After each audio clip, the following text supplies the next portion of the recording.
सर्वात अगोदर कोणकोणत्या गोष्टीची आवश्यकता आहे? 1 ते 20 पर्यंतच्या सर्व वर्ग आणि वर्गमूळ पाठ असणे आवश्यक आहे. ठीक आहे. त्यानंतर काही इथे वर्गमूळ घेतलेले आहेत, त्यांचे आपण वर्गमूळ कसं काढायचं हे सोप्या ट्रिक मध्ये काही सेकंदामध्ये तुम्ही करू शकता. फक्त याला काय करावं लागणार आहे? प्रॅक्टिस जास्त करावी लागणार.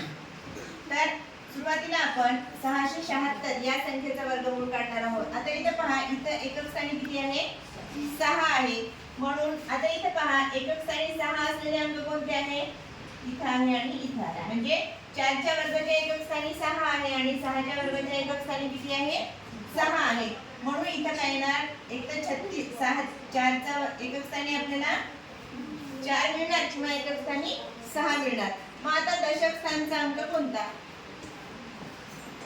मग दशक स्थानचा अंक काढायचा असेल तर सुरुवातीला आपण हे काढले. आता इथे किती राहिले? 6. आता या 6 मधून इथच्या पैकी या इथं संख्या वर्ग दिलेले आहेत, यापैकी कोणती वर्ग संख्या निघून जाते? 6 मधून कोणती वर्ग संख्या निघते? 4 निघते. बरोबर आहे. मग 4 चा वर्गमूळ किती? 2. 2 च्या पुढची संख्या 3.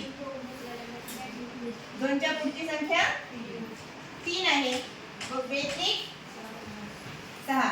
दोन्ही संख्या बरोबर आल्या. इथे काय आलेलं आहे? 2 आणि इथे सुद्धा 2.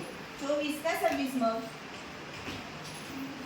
24 चा वर्ग माहिती आपल्याला. तर हे काय आहे? बरोबर असेल तर मोठी संख्या, जर गुणाकार मोठा असेल तर उत्तर छोटी संख्या, बरोबर असेल तर तीच संख्या राहील, मोठी संख्या राहील.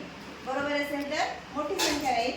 आणि जर गुणाकार जर लहान संख्या आली, गुणाकार जर कमी आला याच्यापेक्षा, तर उत्तर काय असणार आहे? मोठी संख्या असणार आहे. आता इथं काय येईल आपलं उत्तर?